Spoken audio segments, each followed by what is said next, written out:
बिस्मिल्लाहिर्रहमानिर्रहीम। अस्सलाम वालेकुम बेटा। फर्स्ट सेकेंड ईयर आपके बायोलॉजी के चैप्टर नंबर 21 का आज लेक्चर नंबर 14 है और हमारा टॉपिक चल रहा है बेटा प्रोफेज 1। आज हम उसका पार्ट 2 पढ़ेंगे। तो प्रोफेज 1 का जो लेक्चर है उसका आज हम पार्ट 2 पढ़ेंगे। सो प्रोफेज 1 को देख लेते हैं। आपने कहा था कि ये प्रोफेज 1 है बेटा, ये मियासिस का सबसे प्रोलॉन्ग्ड फेज है और सबसे इम्पॉर्टेंट फेज है। यहाँ पे जो क्रोमोसोम होते हैं प्रोफेज 1 में वो बेटा होमोलोगस क्रोमोसोम की तरह बिहेव करते हैं और होमोलोगस क्रोमोसोम सिमिलर क्रोमोसोम होते हैं। दो सिमिलर क्रोमोसोम जरूरी नहीं वो आइडेंटिकल हो, सो सिमिलर हो या आइडेंटिकल हो वो होमोलोगस ही होंगे। सिमिलर होना जरूरी है, आइडेंटिकल होना जरूरी नहीं होता। सो प्रोफेज 1 लॉन्गेस्ट फेज है और यहाँ क्रोमोसोम होमोलोगस क्रोमोसोम की तरह बिहेव करते हैं। फिर हमने प्रोफेज 1 को मुख्तलिफ स्टेजेस में कल डिवाइड किया था। हमने कहा था कि प्रोफेज 1 की 5 स्टेजेस हैं। सबसे पहले बेटा नेम देखें हम 5 स्टेजेस के। सबसे पहली स्टेज लेप्टोटीन है। सबसे पहली स्टेज लेप्टोटीन है जो हमने कल पढ़ी थी। ज़ैगोटीन है जो हमने कल पढ़ी थी। आज हम तीसरी स्टेज को डिटेल से पढ़ेंगे जो पैकिटीन है। क्या स्टेज है बेटा? पैकिटीन। चौथी स्टेज डिप्लोटीन है और आखिरी 5वीं स्टेज डायाकाइनेजेस है। ठीक हो गया बेटा। तो मैं आपको तीसरी स्टेज डिटेल से पढ़ाने से पहले आपको लेप्टोटीन और ज़ैगोटीन थोड़ा सा रिवाइज करा देता हूँ। लेप्टोटीन के बारे में आपने कहा था कि क्रोमोसोम इस स्टेज पे विजिबल हो जाते हैं। लेप्टोटीन में क्रोमोसोम विजिबल हो जाते हैं, शार्ट हो जाते हैं और थिक हो जाते हैं। एक बात ये हो गई, chromosome become visible, shorter and thicker. और दूसरी बात जो चेंज आई थी लेप्टोटीन में, वो size of the nucleus increases, nucleus का साइज भी बढ़ जाता है। और तीसरी जो मेन बात है लेप्टोटीन में कि homologous chromosome start getting close together, कि होमोलोगस क्रोमोसोम जो होते हैं वो एक दूसरे के करीब आना शुरू हो जाते हैं। ठीक हो गया। सो ये 3 काम होते हैं लेप्टोटीन में। अब ज़ैगोटीन में बेटा मियासिस का पहला जरूरी फिनोमिना होता है। याद रखना, ज़ैगोटीन के अंदर मियासिस का पहला एसेंशियल फिनोमिना हो जाता है और वो पहला एसेंशियल फिनोमिना क्या है? सिनेप्सिस है। सिनेप्सिस की आपने क्या तारीफ की थी कि आपने कहा था पेयरिंग ऑफ होमोलोगस क्रोमोसोम, कि होमोलोगस क्रोमोसोम जो होते हैं उनके जोड़े बनते हैं और होमोलोगस क्रोमोसोम के जोड़े बनने का अमल सिनेप्सिस कहलाता है। और सिनेप्सिस पहला ज़रूरी फिनोमिना है किसका? मियासिस का। और सिनेप्सिस होती किस फेज में है, किस स्टेज में? ज़ैगोटीन में। और आपने कहा था जो जोड़े बनाने का अमल होता है वो एग्जैक्टली क्या होता है बेटा? स्पेसिफिक होता है, एग्जैक्टली पॉइंटेड होता है, लेकिन उसके कोई स्टार्टिंग पॉइंट नहीं होते। फिर इसी ज़ैगोटीन के अंदर अपने टेट्राड और बाइवेलेंट की डेफिनेशन देखी थी। वहाँ पे जो क्रोमोसोम थे उनमें चूंकि 4 क्रोमाटिड थे लिहाजा वो टेट्राड भी कहलाते थे, और चूंकि वो क्रोमोसोम का जोड़ा था तो 2 क्रोमोसोम थे तो लिहाजा वो बाइवेलेंट भी कहलाता था। ये आपने लास्ट लेक्चर में देखा था। अब हम देखते हैं next stage, that is very important and that is pachytene. तो इसको देखते हैं बेटा, इसमें क्या क्या हो रहा है कि pairing of homologous chromosome is completed. ठीक है, ज़ैगोटीन में पेयरिंग का अमल शुरू हुआ था। याद रखना बेटा, ज़ैगोटीन में सिनेप्सिस का अमल, पेयरिंग का अमल स्टार्ट हुआ था। ठीक है, और यहाँ पे क्या हो जाता है? वो पेयरिंग का अमल कंप्लीट हो जाता है। याद रखना, पेयरिंग स्टार्ट होती है ज़ैगोटीन में, pairing is started in zygotene, pairing is completed in pachytene. MCQs है। So pairing of homologous chromosome is completed in pachytene. एक बात। दूसरी बात, chromosome become more and more thick during pachytene. So pachytene के बारे में 2 बातें आपने देखी। पेयरिंग कंप्लीट हो चुकी है, क्रोमोसोम ज्यादा से ज्यादा थिक होते जा रहे हैं। आगे चलते हैं। Each bivalent has 4 chromatid. Her bivalent जो है उसमें कितने क्रोमाटिड है बेटा? 4 क्रोमाटिड है। ये बाइवेलेंट है और उसमें क्रोमाटिड कितने हैं? 1 2 3 4। सो हर बाइवेलेंट के अंदर कितने क्रोमाटिड हैं? 4। Each bivalent has 4 chromatid which rap around each other, जो एक दूसरे के अराउंड क्या करते हैं बेटा? रैप करते हैं। ठीक हो गया। सो अब आप एक इंपॉर्टेंट डेफिनेशन करने लगे हो और उसका नाम है crossing over. Crossing over. So आपको पता होना चाहिए क्रॉसिंग ओवर किस अमल के दौरान होती है, किस स्टेज के दौरान होती है? पैकिटीन। सिनेप्सिस कब होती है? ज़ैगोटीन के अंदर। क्रॉसिंग ओवर कब होती है? जो कि मियासिस की पहचान है वो होती है पैकिटीन के अंदर। सो आपने क्या कहा? Each bivalent has 4 chromatid. Her bivalent के 4 क्रोमाटिड होते हैं विच रैप अराउंड ईच अदर जो एक दूसरे के गिर्द क्या कर देते हैं, रैप करते हैं। बेटा मैं सबसे पहले आपको डायग्राम दिखाता हूँ, वहाँ से समझा देता हूँ, फिर इसके बाद में आके देखते हैं। बेटा ये एक क्रोमोसोम है, ठीक हो गया, और उसका ये एक क्रोमाटिड है ए और बी, ये दूसरा क्रोमाटिड है। क्रोमाटिड बेटा आर्म को बोलते हैं, क्रोमोसोम के आर्म्स को क्रोमाटिड बोलते हैं। ये एक आर्म है, ये दूसरा आर्म है। चूंकि ये एक ही क्रोमोसोम के हैं, चूंकि ये दोनों आर्म एक ही क्रोमोसोम के हैं, ये दोनों क्रोमाटिड है और दोनों एक जगह जुड़े हुए हैं, उस जगह का नाम सेंट्रोमेयर है। सो ये सेंट्रोमेयर और ये दो क्रोमाटिड, चूंकि ये दो क्रोमाटिड एक ही क्रोमोसोम के हैं, लिहाजा इनको बोलते हैं सिस्टर क्रोमाटिड्स।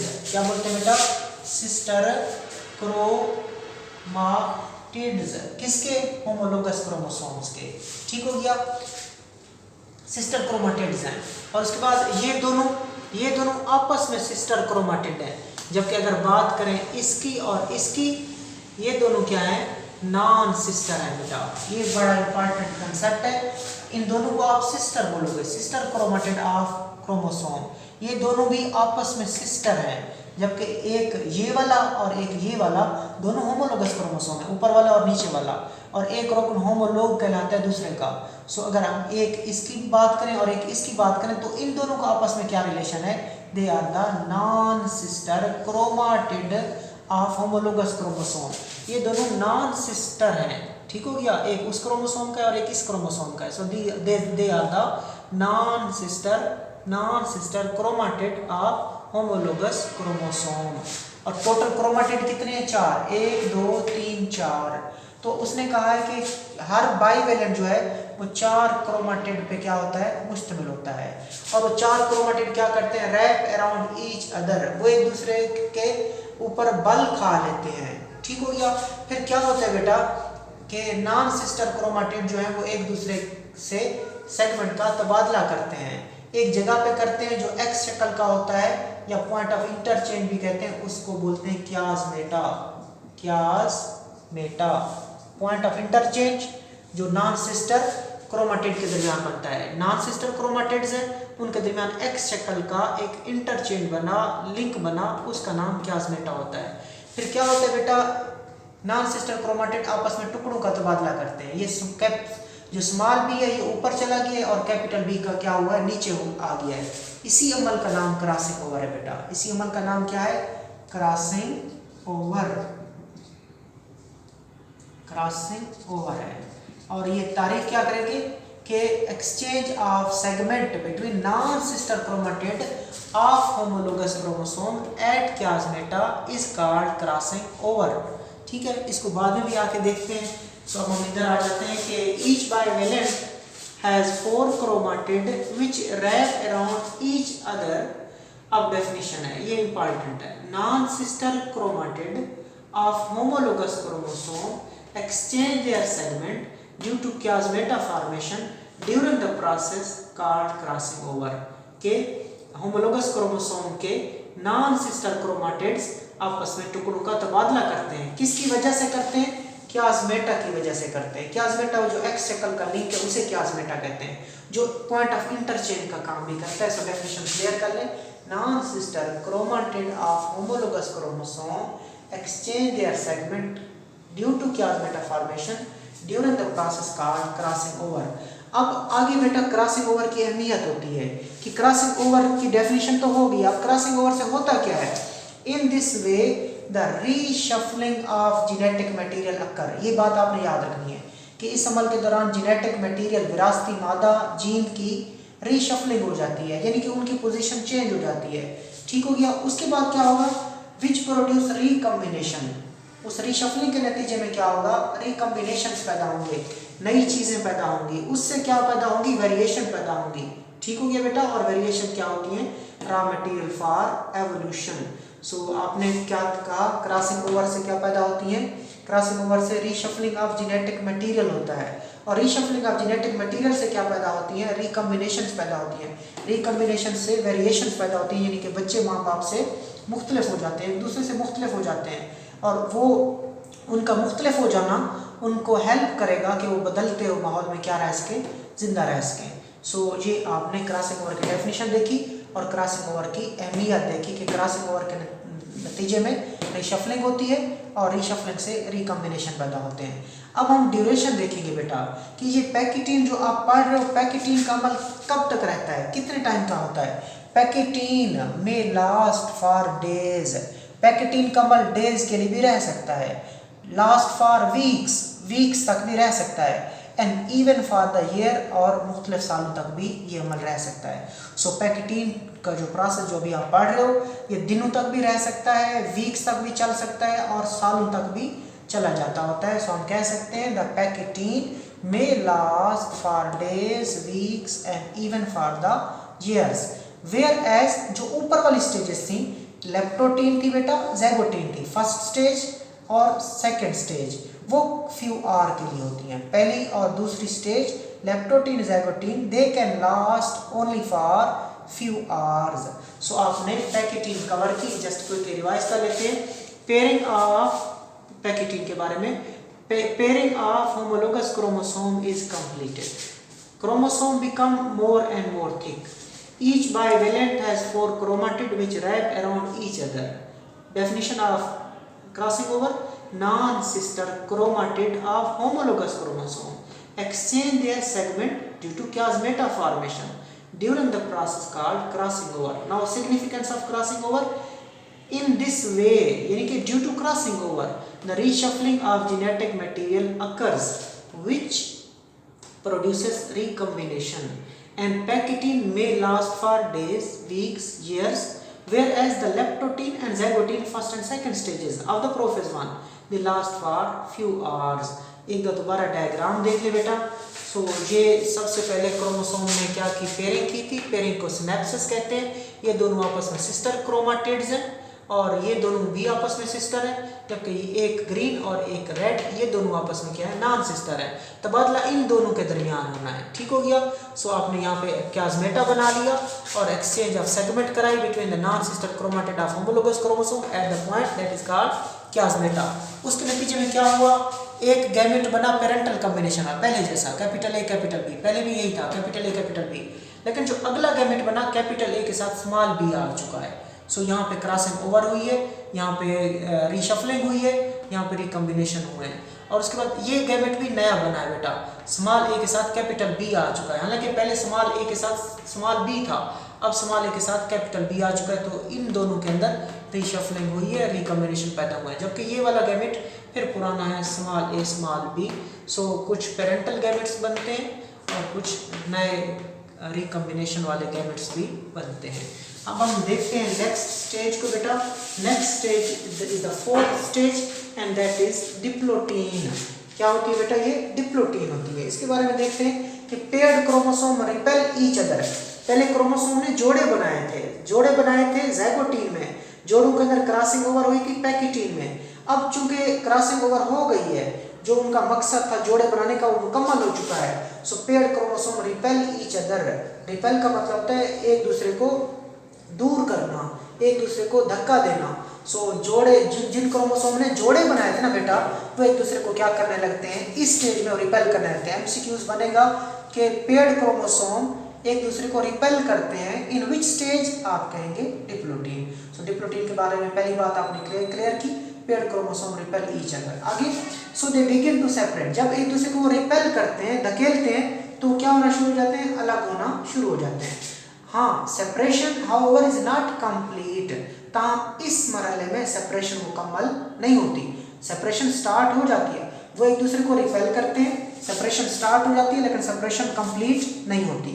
आगे क्यों, because homologous chromosome remain United bye their point of interchange. और याद रखना, पॉइंट ऑफ इंटरचेंज का नाम क्याजमेटा है बेटा। तो उसने कहा because homologous chromosome remain United, homologous chromosome अभी भी मिले होते हैं, यूनाइटेड होते हैं, इकट्ठे होते हैं bye their point of interchange, अपने पॉइंट ऑफ इंटरचेंज के ऊपर, जहाँ पे उन्होंने चीज़ों का तबादला किया था, सेगमेंट का तबादला किया था, उसको इंटरचेंज कहते हैं, उसको क्याजमेटा कहते हैं। वहाँ पे वो अभी भी मिले हुए होते हैं। सो सेपरेशन कंप्लीट नहीं है। Each bivalent has at least one such point. Her bivalent के पास एक सच पॉइंट ऐसा होता है जहाँ पे वो आपस में मिले होते हैं। अदरवाइज क्रोमेटिड्स आर सेपरेटेड, जबकि बाकी जगहों पे वो क्या होते हैं बेटा, अलग होते हैं। सो ये आपने डिप्लोटीन के बारे में देखा कि paired chromosome repel each other and they begin to separate from one another. Separation however is not complete because homologous chromosome remain united by their point of interchange, that is called chiasmata. Chiasmata में अभी भी वो attached है। Each bivalent has at least one such point, एक ऐसा point होता है जहाँ पर मिले होते हैं। The chromatid otherwise are separated, जबकि बाकी जगहों पे वो क्या होते हैं, अलग ही होते हैं। Now we come to the last one, last stage, that is called diakinesis. Last stage है बेटा, 5वीं स्टेज है और इसको कहते हैं डायाकाइनेसिस। यहाँ पे क्रोमोसोम की जो कंडेंसेशन होती है बेटा वो मैक्सिमम हो जाती है। सो अगर भी आपसे एमसीक्यू पूछे कि क्रोमोसोम की कंडेंसेशन प्रोफेज 1 में कहाँ पे मैक्सिमम होती है, तो आप कहेंगे diakinesis. So here the condensation of the chromosome reaches to the maximum point, यानी कि क्रोमोसोम बहुत वाजे हो चुके होते हैं, क्रोमोसोम बहुत गाढ़े हो चुके होते हैं, क्रोमोसोम बहुत थिक हो चुके होते हैं। So the chromosome condensation reaches to the maximum level in the diakinesis. आगे सेपरेशन भी मुकम्मल हो जाती है बेटा, सेपरेशन भी मुकम्मल हो जाती है, लेकिन एक्सेप्शन देख लें, but still united at one point more often at end. उसने कहा कि सेपरेशन यहाँ पे मुकम्मल है but still united at one point, लेकिन वो किसी ना किसी पॉइंट पे मिले हो सकते हैं, लेकिन अब कहाँ पे वो क्रोमोसोम एंड्स पे मिले हुए हो सकते हैं। अदरवाइज सेपरेशन क्या है, मुकम्मल है। और सेपरेशन स्टार्ट कब हुई थी, सेपरेशन उसने कहा स्टार्ट ड्यूरिंग डिप्लोटीन। पिछले मरहले में आपने यहाँ पे देखा था बेटा कि डिप्लोटीन में chromosome begin to separate. So separation start हुई थी डिप्लोटीन में, ये एमसीक्यूज है कि separation of homologous chromosome start during diplotene but completed in diakinesis. Separation complete होती है डायाकाइनेसिस में, सेपरेशन स्टार्ट होती है डिप्लोटीन में। Okay, last nucleoli disappear. चूंकि आप बेटा क्या पढ़ रहे हो, प्रोफेज ही पढ़ रहे हो ना, चाहे प्रोफेज 1 है, लेकिन प्रोफेज की खसूसियत तो होगी कि न्यूक्लियोलाइड डिसअपियर। सो ये बेटा आज आपका टॉपिक था, जिसका नाम था प्रोफेज 1 और आज इसका लेक्चर का पार्ट 2 था। और प्रोफेज 1 की आपने सारी स्टेजेस देख ली हैं। अल्लाह हाफिज़।